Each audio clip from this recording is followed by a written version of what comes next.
Johnny master ప్రస్తుతం remand నుంచి కోర్టుకు వెళ్లి ఆ తర్వాత ఇప్పుడు మళ్ళీ ఆయన కస్టడీకి వెళ్ళినట్టుగా తెలుస్తోంది.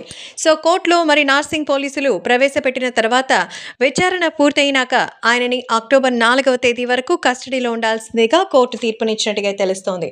అయితే ప్రస్తుతం జానీ మాస్టర్ విషయంపై తన భార్య అయినటువంటి అయేషా సుమలత తాజాగా జానీ మాస్టర్ది ఏ తప్పు లేదని, ఆయన తప్పు ఒప్పుకోలేదని, తప్పు ఒప్పుకుంటున్నట్టుగా చాలా మీడియాలో అయితే ప్రచారం చేస్తున్నాయి. కానీ అది కాదని, లైంగిక వేధింపులు ఆయన చేయలేదని, ఆ అమ్మాయే జానీ వెంట పడి ప్రేమించమని, పెళ్లి చేసుకోమని వేధించిందని, నిజంగా తనని ప్రేమిస్తున్నానని ఎన్నో సార్లు ఆయన్ని మభ్యపెట్టిందని, మరి నన్నుకు దూరం చేసే ప్రయత్నం కూడా చేసింది అంటోంది.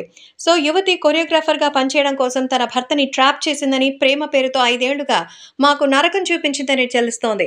నా భర్త జానీ మాస్టర్ని ఇంటికి రాకుండా అడ్డుకునేదని, రోజుకు కేవలం 2-3 గంటలు మాత్రమే ఇంటికి పంపించేది. ఆమె ఇంటికి వెళ్లి జానీ మాస్టర్ని నువ్వు ఇష్టపడితే చెప్పు, నేను ఆయన్ని వదిలి వెళ్ళిపోతానని చెప్తే, లేదు లేదు నాకు అన్నయ్యతో మరి సమానం అంటూ చెప్పి నన్ను నమ్మించింది. ఆ తర్వాత సడన్గా ఇప్పుడు ఇలాంటి ఒక కక్ష కట్టి చేస్తోంది. ఆమెకు ఇంకొంతమందితో కూడా ఇలాంటి రిలేషన్ ఉందని తెలిసి జానీ ఆమెను దూరం పెట్టడంతోనే ఆ విషయాన్ని భరించలేక ఆమె కేసు పెట్టిందని, జానీని పెళ్లి చేసుకొని మరి తనకున్న ఫేమ్‌ని తన వైపు తిప్పుకోవాలనేదే ఆమె ప్లాన్‌గా, జానీ మాస్టర్‌కి సంబంధించిన విషయంలో నేను ఎంతగానో ఆల్రెడీ నష్టపోయాను.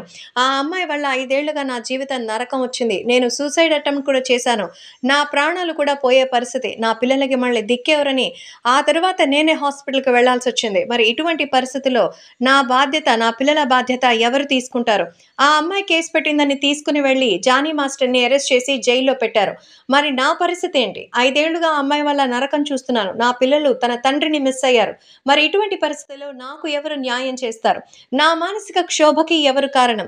చట్టబద్ధంగా పెళ్లి చేసుకున్నటువంటి నాతో ఉండనివ్వకుండా ఆ అమ్మాయి చేసినటువంటి పనులన్నిటికీ కూడా సక్రమంగా అందరూ పర్మిషన్ ఇచ్చినట్టేనా? మరి ఆ అమ్మాయి వైపు మాత్రం న్యాయం చూస్తే ఎలా? నేను నిజంగానే ఇప్పుడు జానీ మాస్టర్‌కి ఎంతో అద్భుతంగా తన జీవితంతో ముడిపడి ఉన్నాను.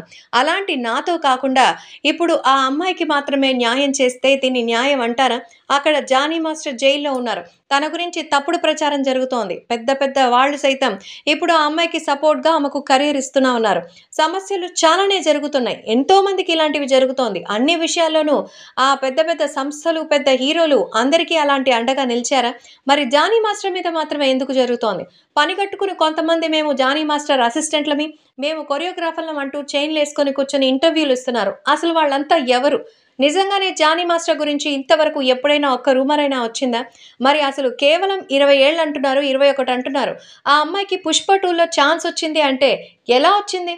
అసలు ఏ రకమైన బ్యాక్‌గ్రౌండ్ లేని, ఏ రకంగా సపోర్ట్ లేని ఆ అమ్మాయి సడెన్‌గా ఎళ్లి మరి 'పుష్ప' సినిమాకి అంటే ఒక పాన్ ఇండియా సినిమాకి కొరియోగ్రాఫర్ అయిపోయిందంటే గతంలో ఉన్న వాళ్ళందరూ ఏమైపోయినట్టు? ఈమెకు మాత్రం ఎలా ఛాన్స్ వచ్చింది? ఒక్కసారి ఆలోచించండి. జానీ మాస్టర్ వైపు కూడా ఆలోచించి మీరే న్యాయం చెప్పాలి అంటూ మరి ప్రస్తుతం తనకి న్యాయం కావాలంటూ అదే ఫిల్మ్ ఛాంబర్‌లో కంప్లెయింట్ చేశారు జానీ మాస్టర్ భార్య అయేషా.